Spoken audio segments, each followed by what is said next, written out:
Imagine the biggest city on earth, now packed with 500,000 people who almost never bathe. Picture streets, slick with filth, and a river black with waste. Thieves move fast here, and no pocket is safe. A giant cathedral towers over it all, built over 35 long years. This city smells, groans, and never truly sleeps. By morning, you might watch a man hang in public. By night, you might hear beautiful words spoken on a grand stage. This is London in the 1740s. Tonight, you will live here. This is where we begin. Your eyes open slowly, fighting a thick, heavy darkness. For one short moment, you don't know where you are. Then it hits you, the smell. Not just one smell, but many at once. Sharp horse manure from the street below, bitter wood smoke drifting down from hundreds of chimneys, and beneath it all, something sweet and rotten rising from the gutter. Worst of all is the human smell: sweat, old clothes, unwashed skin, weeks old, maybe months, including yours. Welcome to London. It is the 1740s. You lie on a rough mattress stuffed with straw, the fabric scratching your skin as you move. You are in a small attic room above your master's shop. Below you is Cheapside, the loudest, busiest street in the city. Your name is Will Marsden. You are 17 years old. 6 months ago, you came here from a quiet village in Essex with 2 shillings and a folded letter of introduction. Back home, people warned you London would swallow you whole. They were right. Church bells crash through the air. Not one bell, but many. Deep, heavy sounds rolling across the city. St. Marylebone rings loudest, close to your window. These are the Bow Bells. You've heard the saying, if you're born within their sound, you're a true Cockney. Even now, people believe it. These bells have shaped London for generations. There's no time to lie still. Master Whitley will not forgive lateness. The shop opens early, 4 in summer, 5 in winter. The sun is barely awake, but the street already hums below. You swing your legs out of bed. The wooden floor is cold, biting your feet. Beside you, Jack still sleeps. He snores softly. You share a bed. Everyone does. Privacy is not for people like you. At least Jack doesn't kick.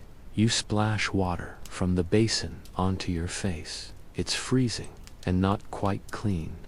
You fetched it yesterday from the public pump 3 streets away. You waited 20 minutes. A fish seller stood ahead of you.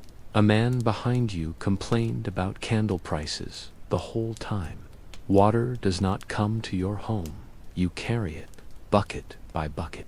Your clothes sit in a heap: a rough linen shirt, knee-length breeches, wool stockings, leather shoes that need polish. But your waistcoat brown warns your pride. It marks you as an apprentice, not a laborer. In London, how you look matters, sometimes more than who you are. Downstairs, Master Whitley is already at work. He is stout, red-faced, and fast with his hands. Bolts of fabric line the counter. His fingers know cloth better than eyes ever could. Dutch linen, Flemish linen. He can tell the difference in seconds. He's taught you much already: threads, dyes, honest traders, dishonest ones. Your head spins with it all. You're late, he says, without looking up. He says it every single morning. You've long since learned the futility of arguing. The shop itself, by London's grand standards, is rather modest, perhaps 20 feet wide and twice as deep. Its front opens directly onto the ceaseless bustle of Cheapside. Heavy wooden shutters folding down to create a convenient counter for displaying an array of goods. Behind that, towering shelves groan under the weight of every kind of haberdashery you could possibly imagine. Cascades of ribbons, glimmering buttons, intricate lace, countless pins and needles, and thread in more colors than you ever knew existed. Buckles for shoes and breeches, hooks and eyes for corsets. It's not glamorous work, but it is honest trade. And Cheapside, the very nerve center of commerce, is undoubtedly the place to be. 6 months you've been here, yet the sheer scale of this street still leaves you breathless. Back in your quiet Essex village, the entire population was probably smaller than the number of people thronging this single thoroughfare at any given moment. Its name, Cheapside, derives from the Old English word for marketplace, and that's precisely what it is. One long, continuous, vibrant market, stretching from the towering magnificence of St. Paul's Cathedral at one end to the bustling poultry market at the other. And speaking of St. Paul's, when Master Whitley sends you out on your very first errand of the day, collecting a package from a supplier nestled close to the great cathedral, you make a point of taking the long way around, just to see it again. Every single time, it steals your breath. Sir Christopher Wren's St. Paul's Cathedral, finally completed in 1710, after the devastating Great Fire of 1666 razed its medieval predecessor to ashes, dominates the entire city. Its colossal dome soars above everything else in London, a beacon visible for miles, reaching a staggering 365 feet into the sky. They whisper that Wren designed it so you could behold its majesty from any point within the city, and you absolutely believe it. This morning, as the first tentative rays of sunlight caress the pale Portland stone, the entire structure seems to shimmer, almost glowing with an ethereal light. The golden light of dawn always finds St. Paul's first, painting the grand dome a warm, inviting amber before anything else awakens below. You watch, for a moment, as birds spiral around the cross that crowns its peak, mostly pigeons, their wings a soft flutter against the vast sky. But you've seen the swift, dark flash of a hawk up there too, a cruel hunter in the clouds, its shrill cry, a reminder that even London's wildlife plays a brutal game.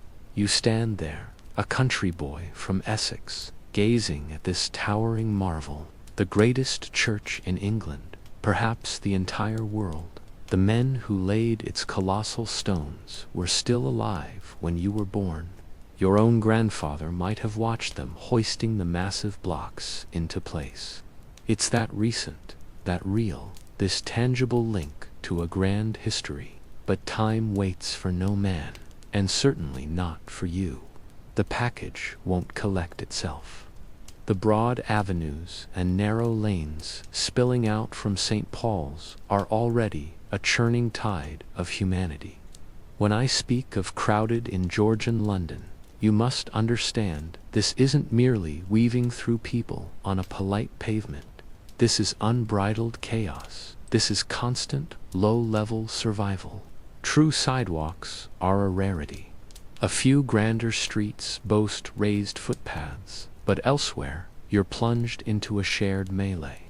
Feet, hooves, iron-rimmed cartwheels, sedan chairs borne by straining men in livery, shouting vendors, beggars with outstretched hands, dogs all vie for the same precarious ground. And yes, pigs, actual pigs, snuffling through the refuse with muddy snouts, their guttural grunts a constant bass note in the city's symphony. They're an unofficial, surprisingly useful part of the sanitation system, diligently consuming whatever scraps London discards. The noise, though, is truly incredible. It's a roar, a constant, layered assault on the ears. Hot pies, cries one. Fresh milk, milk below, shouts another. Lavender, sweet lavender, calls a third. their voices rising above the clatter of cartwheels on cobblestones, the rhythmic clip-clop of horses, the squealing of those very pigs, the sharp bark of dogs, and the unending murmur of thousands upon thousands of simultaneous conversations. Everyone yells because everyone else is yelling. If you don't, you simply cease to exist amidst the din. You've mostly mastered the art of navigating this living maze. The golden rule, etched into your very bones, is to never, ever stop moving. And never, under any circumstances, make eye contact with anyone who looks like they might want something from you, because in London, everyone always wants something. Right now, a woman with a laden basket of oranges sidles close. She might be legitimate. Spanish and Portuguese oranges are a lucrative street trade. Or she might be a decoy, her cheerful distraction allowing a nimble-fingered partner to lighten a country boy's purse from behind. But you have no purse to lift, your meager possessions safe back at Master Whitley's shop. A quick shake of your head, a slight shift in your stride, and she melts away into the throng, already seeking her next target. Your destination, the supplier's shop, sits nestled near Ludgate Hill, on the winding road that descends from St. Paul's towards the Fleet River. River is a generous term for what the Fleet has become. It's an open sewer. More accurately, its putrid waters sluggishly pushing towards the Thames. For years, they've attempted to cover it, and sections are now built over. But down here, where it meets the main waterway, you can still see it. And oh, you can most certainly smell it. A sharp, acrid stench clings to the air, a constant reminder of urban life's less savory aspects. Thankfully, the package is ready, a neatly tied bundle of glistening silk ribbons, imported from France. Relations between our nations are perpetually complicated, it seems, but trade, as always, finds a way. Money, after all, rarely cares for politics. On your return journey, you risk a narrow alley, hoping to shave precious minutes from your walk. It's always a gamble, these shortcuts. They can save time, or they can become traps. This one, thankfully, is mostly a shortcut. Just as you pass beneath a sagging upper window, a sharp, guttural cry slices through the noise. Garde-à-l'eau, a corruption of the French garde à l'eau, meaning watch out for the water. You instinctively recoil, leaping back just as the contents of a chamber pot splash onto the grimy cobblestones. And no, it's very much not water. The streets technically possess a central gutter for drainage, an ambitious plan for everything to flow toward the river. In practice, however, everything just sits there, a stagnant, fetid stew, waiting for a truly torrential rain to wash it away. You've seen things in those gutters, things that once might have been alive, things you'd rather never recall. London is not a gentle place. Yet, here's the unexpected truth. Despite the squalor, the noise, the ever-present stench, you're starting to love it. Back in Essex, every day was a predictable loop. You knew every face, every rut in the road, every turn your life would take. Farm work, until you inherited your father's land. A wife from the next village. Children who would follow the same unyielding path. London is a stark contrast.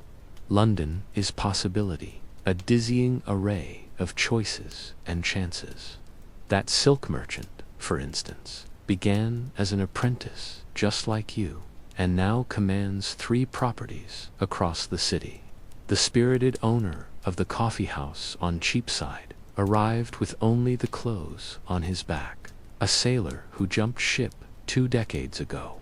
Even Master Whitley, your own master, journeyed here from Kent as a young man, and is now a free man of the city, able to vote, serve on juries, and proudly call himself a proper Londoner. That could be you. That's the audacious dream.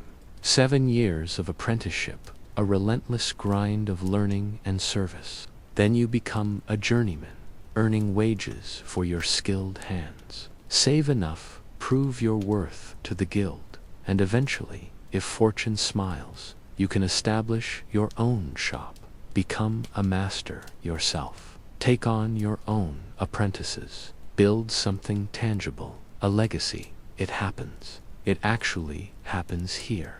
Not for everyone, of course. The city is littered with the failures. Many apprentices fall to temptation, succumb to illness, or simply cannot hack the relentless pace and retreat to the quiet predictability of their former lives.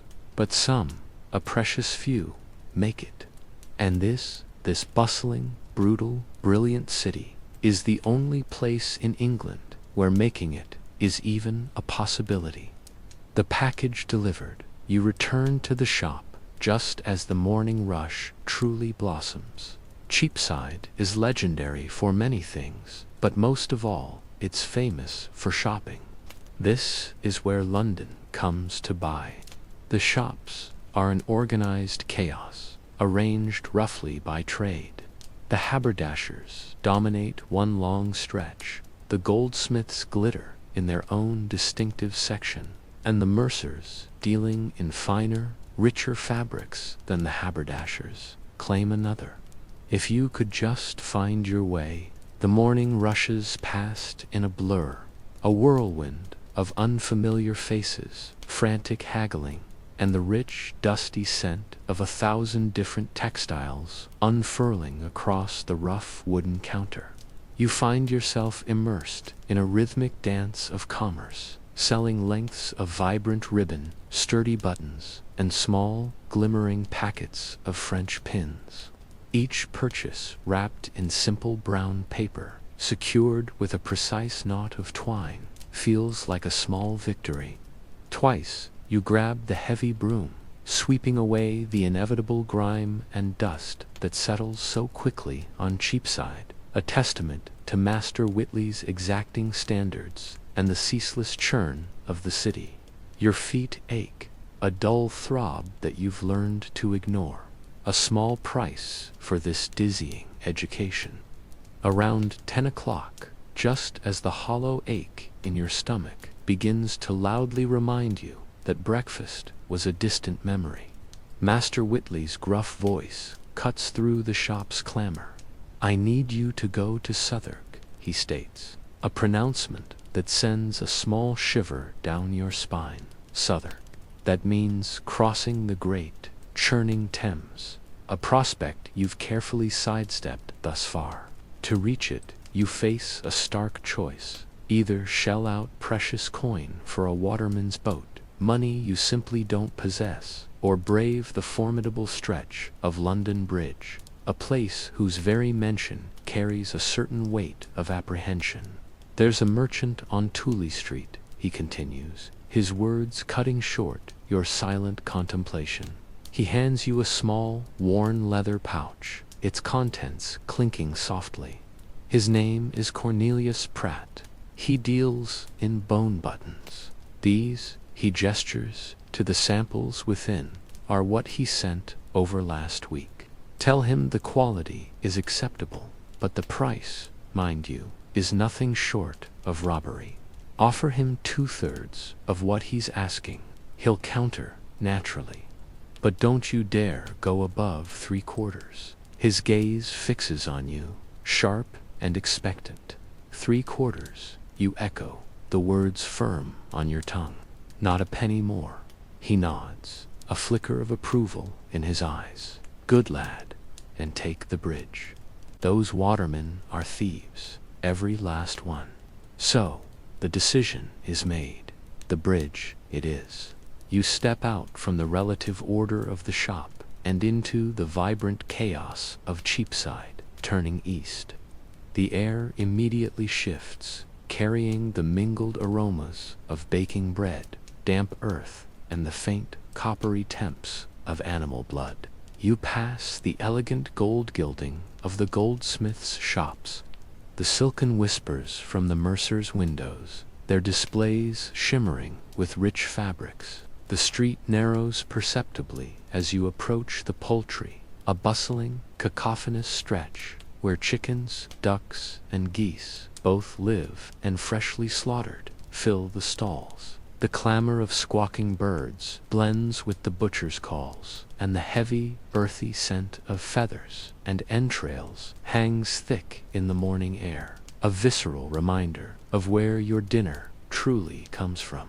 Beyond this bustling marketplace, the road gracefully transforms, becoming Lombard Street, then Gracechurch Street, a bewildering tapestry of names that shift every few hundred yards. Though you walk what feels like a straight line, you'll traverse a half-dozen distinct thoroughfares before the Thames even hints at its presence. The crowds thicken with every step, pressing in around you like a living current. Merchants stride past, their account books tucked securely under their arms, their minds already churning with numbers. Porters groan, their backs bent at impossible angles beneath towering loads of goods. Women skillfully weave through the throng, their market baskets overflowing with fresh vegetables. Barefoot children dart like sprites, delivering urgent messages for a mere halfpenny, their quick strides a blur against the cobblestones. Beggars, their hands outstretched, offer silent pleas as you pass. Then, cutting through the myriad city smells, a richer, sweeter aroma drifts on the breeze. Roasted chestnuts. A man pushes his cart, its brazier glowing, the warmth radiating outwards, teasing your empty stomach with a growl. And then, through a momentary parting in the human tide, you see it, London Bridge. Not as a simple crossing, no, not at all. From this distance, it doesn't look like a bridge. It looks like a continuation of the city itself. It is April 1912, and more than 2,000 people are about to step onto the most famous ship ever built. This ship is not just large, it feels unreal, like a palace floating on the sea. Inside, everything shines, crystal lights, dark wood, silver details, and endless space. For the rich and powerful, this journey promises comfort, beauty, and total peace. No one on board knows what is coming. Tonight, you are one of them. You are a first-class passenger. You are about to live a day that will echo through history. Slow down. Let yourself step inside this moment. Your eyes open to soft morning light pouring through tall windows in your London hotel suite. It is April 10th, 1912, and this morning feels different. You press your hands into the cool cotton sheets, enjoying the quiet before the day begins, then swing your legs over the side of the bed. The thick carpet is warm beneath your bare feet, a gentle comfort before the long journey ahead across the cold Atlantic. There is a soft knock at the door. 7 o'clock, madam, a calm voice says. Your lady's maid enters with a silver tray holding Earl Grey tea and warm toast. We must begin if we are to catch the boat train on time. You nod. This day has been in your thoughts for months. Today is the maiden voyage of the RMS Titanic, the newest and most luxurious ship ever built, and you hold a first-class ticket. You sip your tea and ask, is everything packed? Nearly all, madam, she replies, laying out your travel suit, a smart navy wool outfit with a matching hat. Packing for a journey like this is no small task. You need clothes for every moment of the day, simple outfits for morning walks on deck, fine dresses for afternoon tea, and elegant gowns for evening dinners. Wearing the same dress twice would be unthinkable. Your usual life has been replaced by 4 massive trunks filled with clothing, not counting the tall stacks of hat boxes. First-class travel demands careful planning. For women, this means at least one tailored suit, strong silk or wool stockings, several sets of undergarments, clean blouses, a warm sweater, a wool wrap for cool air, a proper dinner bodice, polished shoes, and at least 3 sets of pajamas. Men face their own list: a black dinner jacket, evening shirts, a day suit, wool underwear, clean handkerchiefs, socks, pajamas, a bathrobe, slippers, and many ties. Most curious of all are the stiff, removable shirt collars, chosen to match the moment. A small detail, but one that says everything about the time. After breakfast, your maid helps you dress. First the chemise and drawers, then the corset, pulled, firm but not tight. Petticoats follow, rustling softly. The wool travel suit is buttoned closed. Your hair is carefully pinned and shaped beneath your hat. A touch of powder, a hint of perfume, and you are ready. Downstairs, hotel staff load your mountain of luggage into a waiting car. For a moment, you wonder if it is too much. The thought quickly fades. It is better to be prepared than to stand out for the wrong reason. White Star Dock, Southampton, you tell the driver. At Waterloo Station, the air feels alive. The Titanic's special train waits at the platform, ready to carry its passengers straight to the docks. Porters rush past with carts stacked high with trunks. Families say their goodbyes. Reporters scribble notes. Did you see the passenger list? A friend whispers as you settle into the soft seat. The Astors, the Guggenheims. You smile. This voyage has drawn the most powerful names in the world. The thought of sharing dinners and deck walks with them sends a quiet thrill through you. Across the aisle, a gentleman checks his pocket watch again and again. Everyone is waiting. The trip to Southampton takes only an hour and a half, yet today it feels much longer. You open your book, but your thoughts keep drifting back to the ship that waits at the water's edge. You've devoured the advertisements in the daily papers, seen the lavish illustrations. The Queen of the Ocean, they proclaim, practically unsinkable. Friends who recently traveled aboard the Titanic's slightly older sister ship have raved tirelessly about the opulent Titubius, the marvels of her state-of-the-art amenities, the sumptuous dining experiences, and the Titanic, you've been assured, promises to be even more breathtaking. Then, as the train begins to slow its pace, drawing closer to Southampton, a sharp, excited gasp rings out from across the aisle. There she is. A ripple of excitement surges through the carriage. Everyone rushes, craning their necks towards the windows. In the burgeoning distance, you can just discern the imposing silhouette of 4 massive funnels, like colossal redwoods, piercing the pale sky. As the train inexorably pulls nearer, the sheer, staggering scale of the vessel slowly, majestically reveals itself. Your breath catches in your throat, a silent gasp. "Good Lord," mutters the gentleman beside you, his voice thick with awe. "She's massive. That, you think, is quite the understatement." The Titanic is an absolutely gargantuan marvel. 882 feet of gleaming black hull towers, impossibly high above the busy dock.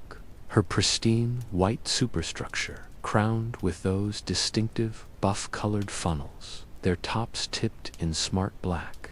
She renders every other ship in the bustling harbor utterly insignificant, mere child's toys, bobbing in her immense shadow. The train finally hisses to a halt at the dockside station, and you descend into a swirling vortex of activity. Porters swarm the carriages, adeptly collecting the mountains of luggage. Photographers flash, capturing moments for posterity. Vendors hawk their souvenirs and shout the headlines of fresh newspapers.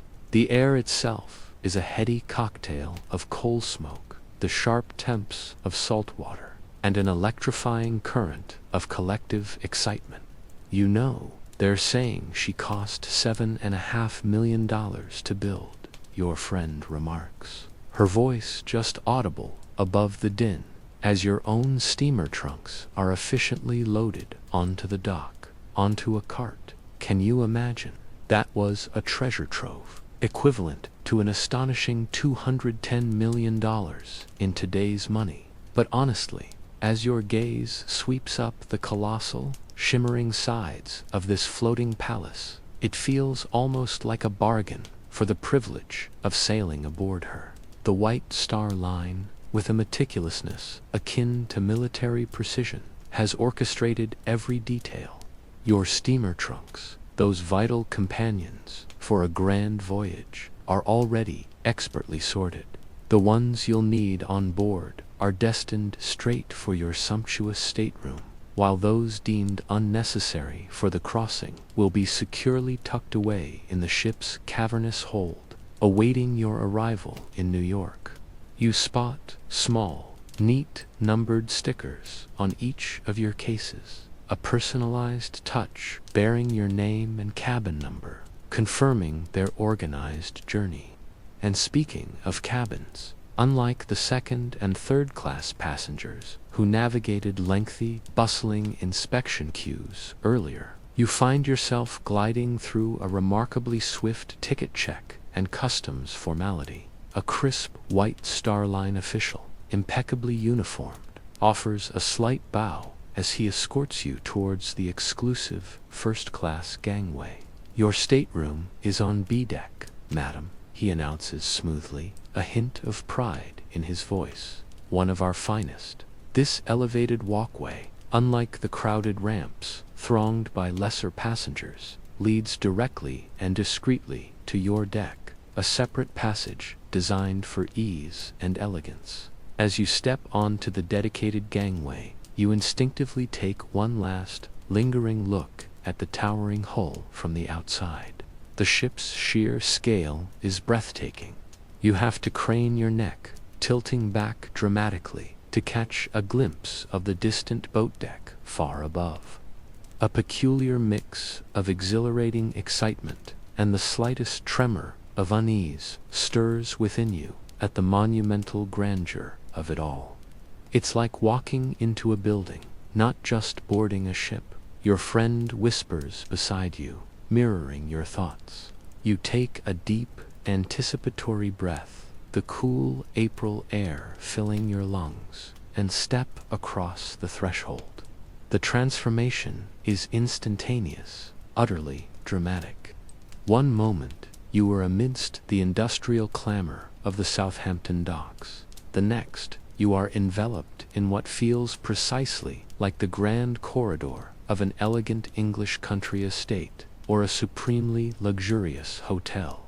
The only subtle reminder that you're actually on a vessel is the ship's gentle, almost imperceptible sway beneath your feet. Your eyes dart, hungry to absorb every exquisite detail. Rich, polished oak paneling gleams along the walls. Plush, deep pile carpets cushion and muffle your footsteps, absorbing any harsh sounds. Ornate electric light fixtures cast a warm, inviting glow over everything, reflecting off every meticulously cared-for surface. Madam, if you'll follow me to the purser's office, a steward, resplendent in his crisp uniform, interjects politely. You'll want to finalize your arrangements for the voyage. This, you quickly discern, is where the true commerce of first-class travel unfolds. The purser's office functions as the bustling nerve center of all passenger services. Here, you can secure your coveted deck chair for an additional fee. Of course, reserve your preferred dining tables, safely deposit any valuable possessions in the ship's robust safe, and handle a myriad of special requests that might arise. The line of fellow passengers is considerable. a silent testament to the ship's full booking. And as you patiently wait, your ears catch a low, flustered murmur. You overhear a steward speaking in hushed, yet distinctly anxious tones, addressing a fellow crew member about a passenger complaint. "Mrs. Shelley says her stateroom is little more than a cell," he whispers, a hint of exasperation in his voice. "Says it's bitterly cold and impossibly mauled. Insists she must have been put into second class by mistake." The other steward subtly rolls his eyes, a flicker of shared understanding passing between them. "The White Star Line might have gone a bit overboard with their advertisements," he replies softly. "Some of the first-class cabins are indeed quite small and rather bare," he sighs. "I'll speak to the purser." You make a quick mental note, a quiet wave of relief washing over you.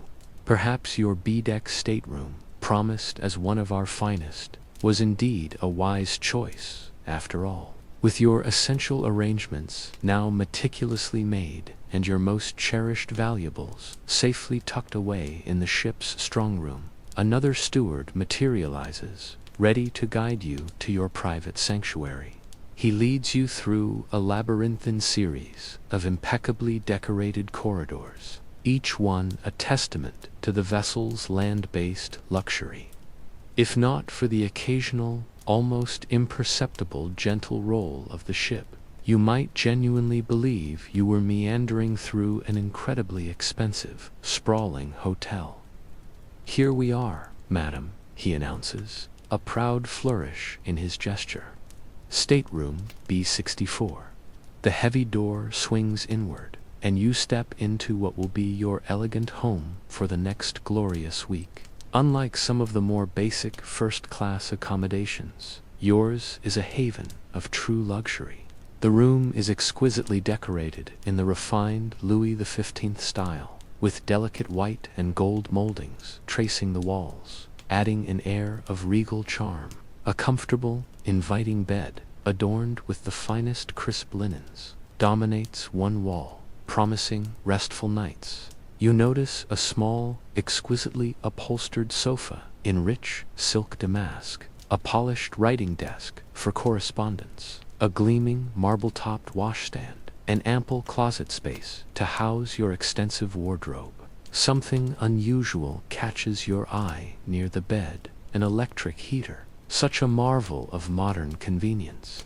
You can't resist the urge to turn it on, feeling the immediate subtle warmth begin to chase away the slight chill from the air. "Your luggage will arrive shortly, madam," the steward informs you, his voice soft. "Would you like me to unpack for you, or will your maid be handling that?"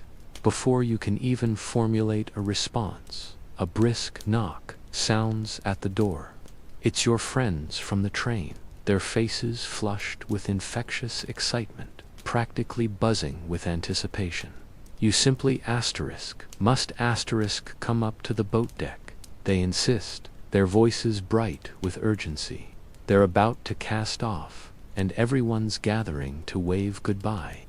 You hadn't planned to leave the comfortable confines of your cabin until you'd had a moment to freshen up, but their irresistible enthusiasm is utterly impossible to resist. Following your friends, you make your way through the ship's opulent interior and begin your ascent up the magnificent grand staircase. The staircase alone is an artistic marvel, truly worth the price of admission. It's a soaring, multi-deck masterpiece, crowned by an exquisite wrought iron and glass dome that floods the entire space with an ethereal, natural light. At the center landing, an ornate clock is flanked by beautifully carved wooden figures representing honor and glory, crowning time itself. It's so breathtakingly grand that several passengers have paused, their cameras flashing to capture its majesty. Can you imagine coming down these stairs in your evening gown? Your friend whispers, her eyes wide with wonder. After climbing several flights, your footsteps echoing softly on the plush carpet. You finally emerge onto the exhilarating open air of the boat deck. The April breeze, though cool, feels incredibly pleasant, carrying with it the unmistakable, invigorating scent of sea salt. The deck is already a bustling hive of activity, crowded with passengers. Some are chatting excitedly, their voices carried on the wind, while others wave enthusiastically to loved ones who appear as distant, tiny dolls on the dock far below. You find a perfect spot at the rail and gaze down the distance to the water below, feeling dizzying from this immense height. All around you, the atmosphere is utterly festive. Children dart playfully between the legs of adults, their laughter mixing with the calls of their parents. Nearby, a woman dabs at tears, a delicate lace handkerchief fluttering in her hand as she simultaneously waves goodbye. A group of young men, already well into the celebratory spirit, surreptitiously take swigs from a hidden flask, toasting the journey ahead.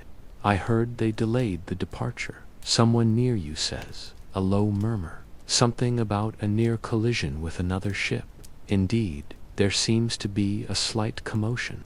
The lively commotion of Southampton docks surrounds you, but your gaze is drawn to a startling sight. A smaller steamer, the SS New York, appears to have torn free from its moorings. It drifts precariously, drawn by an unseen force, swinging alarmingly close to the magnificent, dark hull of the Titanic. "Look at that," a gentleman near you exclaims, his voice tight with surprise. "The sheer pull from our propellers must have ripped her loose." You watch, your breath catching in your throat, as a frantic ballet of tugboats scrambles across the water, their engines churning, their purpose clear: intercept the rogue ship. For a few nail-biting minutes, the air itself feels stretched, heavy with the unspoken possibility of a devastating scrape. But then, a collective sigh of relief, as the New York is firmly secured, mere feet from catastrophe. Not exactly an ideal start. Your friend murmurs beside you, a nervous little laugh escaping her lips. But at least the delay was brief. Indeed, the moment passes, and the flurry of final preparations resumes. Then, a sound that vibrates through the very soles of your feet. The Titanic's whistle unleashes a deep, resonant blast, 3 long, powerful notes that echo across the vast harbor, announcing our imminent departure. It's a sound you feel deep in your chest, a physical tremor around you. The cheers of hundreds of passengers swell with renewed enthusiasm, hands waving, faces alight. Beneath your feet, an almost imperceptible shift begins, a subtle, gentle glide forward. You might have doubted it, a mere imagining, if not for the gradual, yet unmistakable, widening gap between the ship's polished side and the bustling shore. Titanic is truly moving now, at first with the elegant slowness of a sleeping giant, then gathering an unstoppable momentum. On the dockside, 1,000 handkerchiefs flutter like a field of white blossoms caught in a breeze. Some figures sprint alongside the ship, their final goodbyes carried on the wind, their voices straining. Others simply stand, watching in silent awe as this magnificent vessel, our floating palace, begins her maiden journey. As Southampton slowly fades into the distance, you feel a peculiar blend of exhilarating excitement and a sweet, tender melancholy. The threshold between solid land and boundless sea has been crossed. For the next week, this grand, moving world will be your entire universe. Shall we explore? Your friend suggests, her eyes practically sparkling with anticipation. We simply must. And so begins your very first day aboard the ship of dreams, blissfully unaware of the dramatic twist fate holds just 4 days hence. But for now, an intoxicating sense of limitless possibility washes over you as the Titanic steams majestically into the open waters, carrying you towards a grand adventure. "I can't believe we're actually on the Titanic," your friend whispers, giving your arm an excited squeeze. "The sheer scale of it, the luxury. Can you imagine the stories we'll tell when we reach New York?" she muses, her voice soft with wonder. Little do you know, the stories of this voyage will indeed be told, but in a way utterly unimaginable to anyone currently on board. As the great ship glides away from Southampton, you are utterly struck by the unbelievable grace with which such an enormous vessel carves its path through the water. The gentle, rhythmic vibration beneath your feet is the only real indication you're truly at sea, apart from the vast, endless blue stretching out in every direction, meeting the horizon in a haze of soft light. "Well," your friend interjects, looping her arm comfortably through yours, "shall we discover what other treasures this floating palace has to offer?" You nod eagerly, a ripple of excitement coursing through you, and together you begin what promises to be a proper exploration. Stepping away from the railing, you immediately notice how incredibly spacious the boat deck feels. It's a revelation, a world away from the cramped, bustling steamers you've endured on previous journeys. Here, there's ample room to stroll, to breathe deeply the crisp sea air, to simply exist without constantly jostling elbows with strangers. An older gentleman, impeccably dressed, tips his hat politely as he passes by. First crossing, he inquires, a twinkle in his eye. "On the Titanic, no less?" "Yes," you reply, feeling a thrill. He chuckles warmly.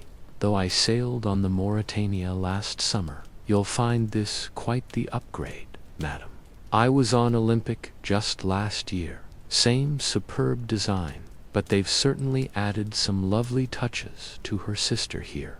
The private promenade decks for the parlor suites, for instance, are simply divine. Not that I could afford one, mind you."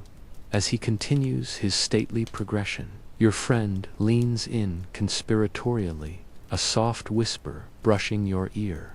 "That was Sir Cosmo Duff Gordon," she breathes. "His wife is Madame Lucille, the famous fashion designer."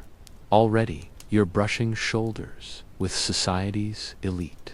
This voyage, it seems, promises to be as much about who you meet as where you're going, descending the sweeping grandeur of the grand staircase, its polished oak and wrought iron gleaming under the light.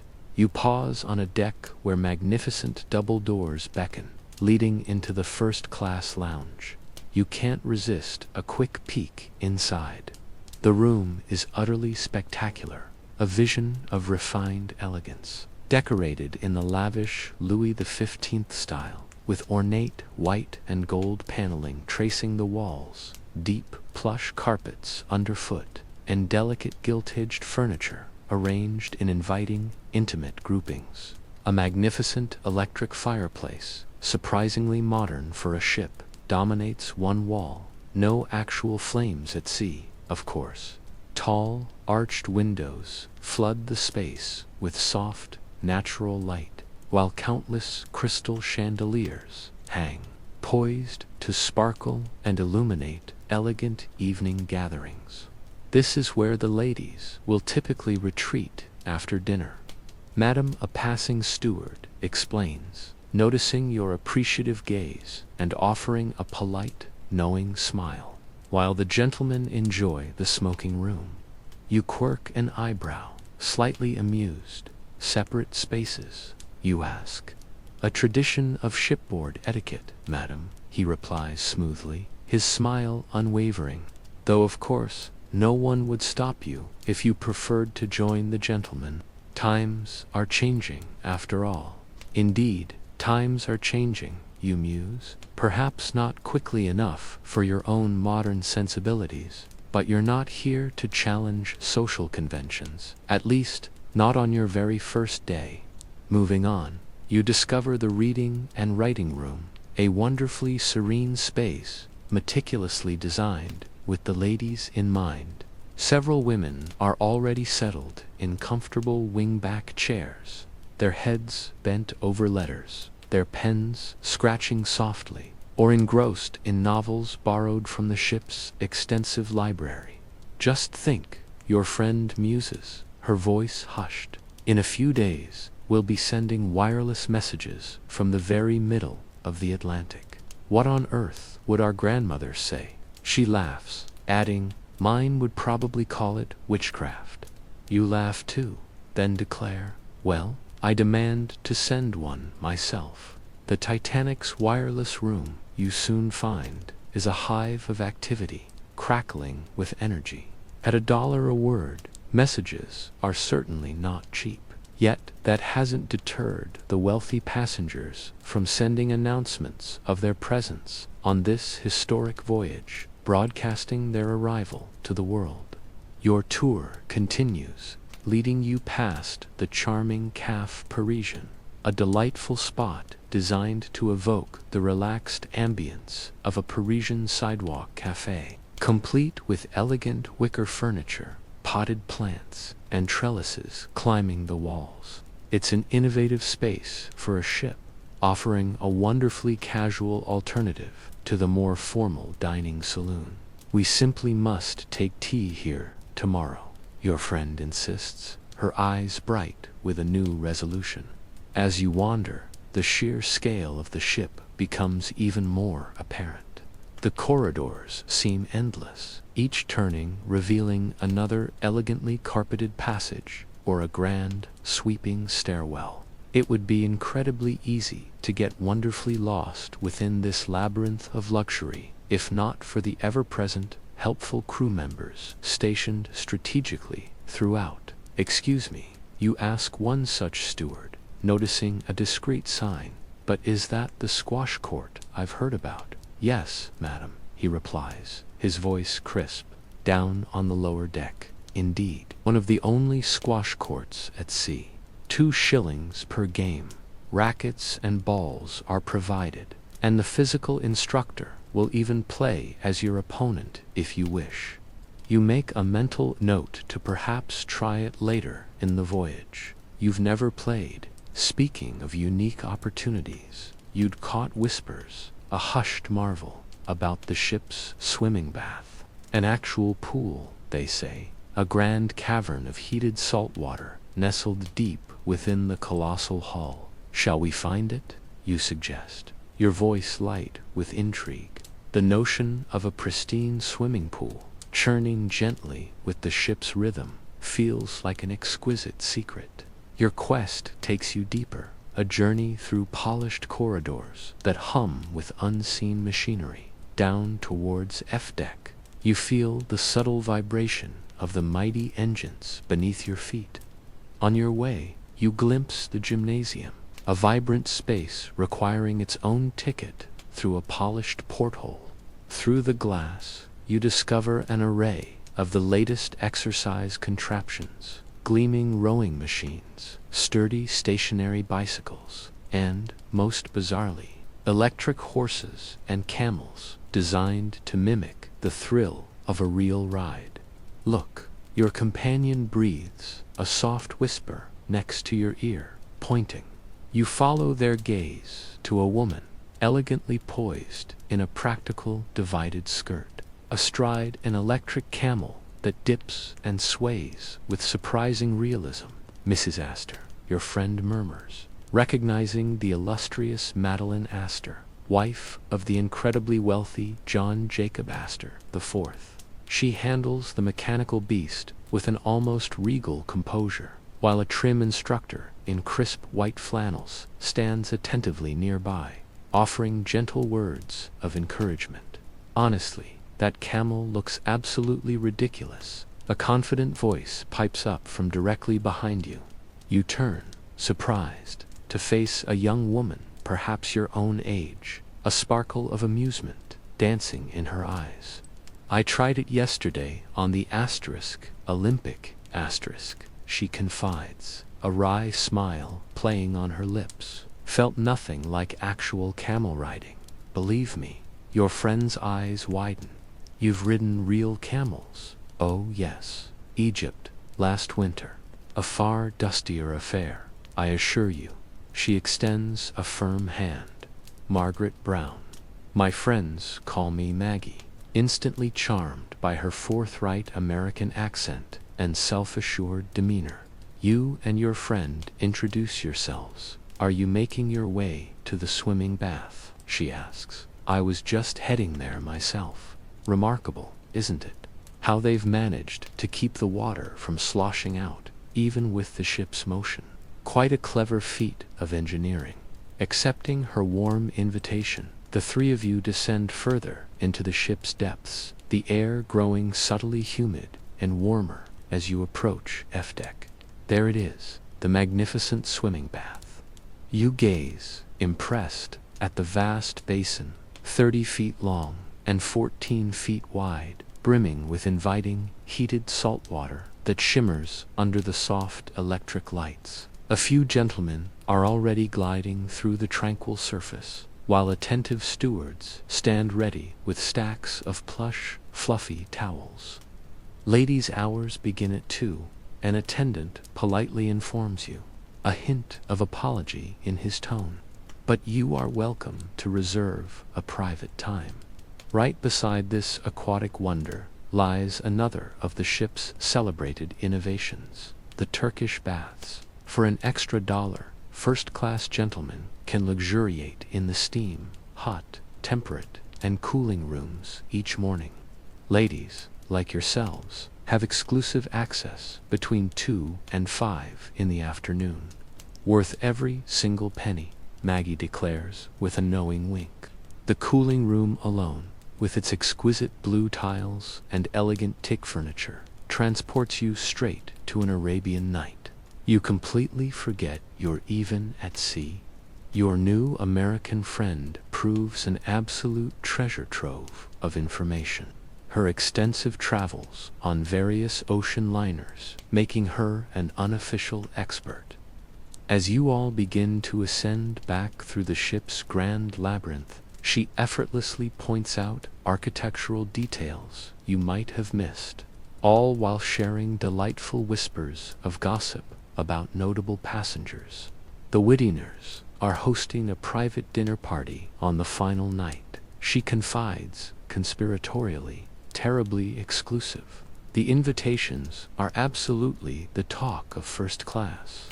By now, your morning's exploration has almost brought you full circle, surfacing once more onto the brighter, more bustling upper decks. A distinct rumble from your stomach reminds you that breakfast feels like a distant memory, and luncheon hours are well past. The Palm Court should be serving tea soon, Maggie suggests, her eyes sparkling. Shall we?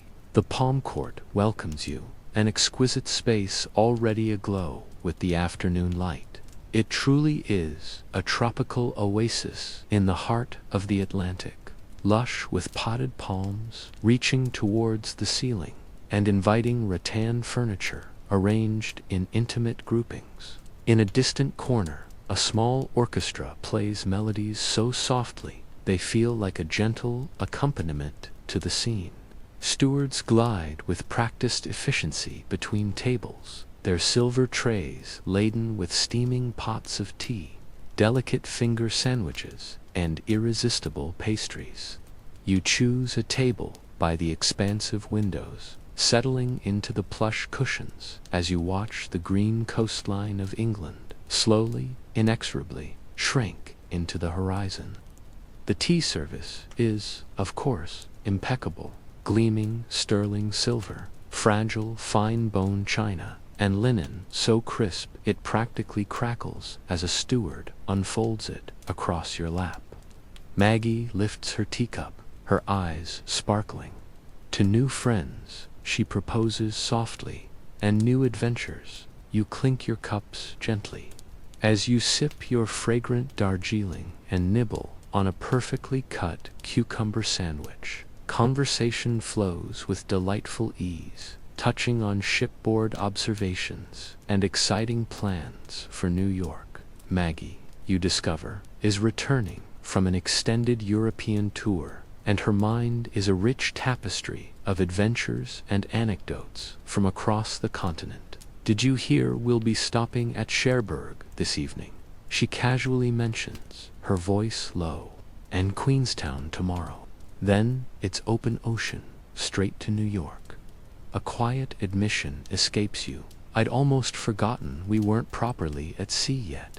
The sheer scale of the Titanic asterisk, combined with its incredibly gentle movement and astonishing stability, makes it remarkably easy to forget you're even on a vessel, let alone the largest in the world. Time sails by, as pleasant as the current conversation, and soon, the sunlight streaming through the windows begins to deepen, shifting into the warm, golden hues of late afternoon. Eventually, with a polite excuse, you return to the sanctuary of your stateroom. Your maid, Emily, has already worked her quiet magic, your trunks unpacked, and a selection of dinner attire artfully arranged. Not the full evening dress tonight, Emily, you instruct, a relaxed smile on your face. I believe the first night is a touch more informal. Very good, madame, she replies, her tone agreeable. Perhaps the navy dinner dress, then, with its lovely silver trim, as Emily deftly helps you into the garment, her fingers busy with the tiny buttons, tracing a line down your spine. You recount your afternoon's impressions of the ship. Even the servants' accommodations, you note, are a surprising step above other liners. Emily nods, clearly pleased with her berth, shared only with one other lady's maid, rather than the crowded dormitory-style quarters of lesser ships. The stewards have been most helpful, she adds, and the food in the servants' hall is remarkably good. Dressed now for dinner. You emerge into the elegant buzz of the reception room, just outside the first-class dining saloon on D-deck. This grand space hums with soft conversation, serving as a perfect preliminary gathering point for passengers to mingle, perhaps forming impromptu dinner parties. The air is alive with murmurs as people compare notes on staterooms and share their effusive first impressions of the Titanic asterisk. Through wide, polished entrances, you catch glimpses of white-gloved stewards making final, meticulous adjustments. Crystal goblets shimmer, sterling silver cutlery gleams, every detail poised for perfection. I hear they've delayed our departure from Cherbourg. A voice drifts from nearby. Some issue with the tenders. You turn, looking out the large, ornate windows. As the colossal vessel glides closer to the French coast, you notice a subtle slowing of its mighty engines, the deep thrum beneath your feet softening into a gentle pulse. Cherbourg, the harbor here, you'll discover, simply isn't deep enough to cradle a ship of Titanic asterisks, immense proportions, meaning that passengers and precious mail will be ferried to and from the shore by smaller, nimble tenders. We won't be allowed ashore, will we? Your friend asks, a passing officer, a hint of curiosity in her voice. He smiles warmly. I'm afraid not, madam. Just a brief stop to take on a few more distinguished passengers and a fresh batch of mail. We should be underway again within 2 hours. A soft, melodic gong echoes through the corridor, announcing that dinner awaits. Unlike the grand ceremonial bugle calls that will herald future evenings, this first night's summons feels wonderfully informal. Stepping into the first-class dining saloon, you're once again struck by the sheer, breathtaking scale of Titanic asterisk. It's a truly enormous space, the largest on the ship, effortlessly accommodating over 500 guests. Your gaze sweeps across the pristine white-paneled walls, rising elegantly to a ceiling adorned with intricate gilded moldings and a dazzling array of sparkling crystal light fixtures that scatter warm light across the room. Beneath your feet, blue linoleum tiles are arranged in graceful, flowing patterns. Your table, madam, a steward gestures, guiding you toward a beautifully set table for 6, where you're introduced to the vivacious Mrs. Margaret Molly Brown and 2 other charming couples. Just you wait until tomorrow night, Molly quips with a wink as you settle into your plush seat. First night is always a bit casual. Tomorrow, you'll see the real asterisk display, tiaras, family jewels, and gowns straight from the most fashionable Parisian salons. Despite this casual designation by Titanic standards, the meal before you is anything but simple. The menu, presented with a flourish, offers a delightful bounty of choices for each course: rich consomme, delicate poached salmon, succulent roast duckling, tender sirloin of beef, and an array of fresh fruits and cheeses.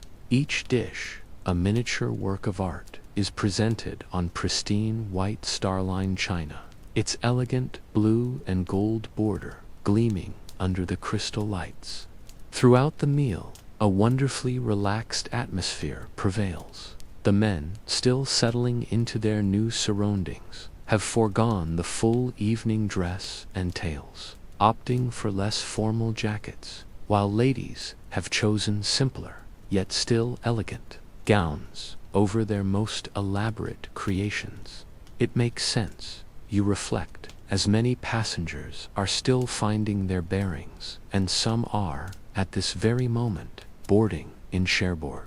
Through the grand windows beside your table, you catch fleeting glimpses of the smaller, tender vessels, dwarfed yet determined, approaching Titanic towering black hull.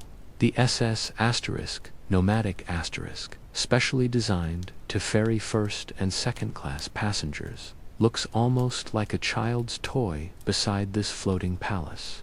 I hear the Duff Gordons are boarding in Cherbourg, someone at the table mentions, and Benjamin Guggenheim too. Molly Brown chuckles, raising her wine glass.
Thank you.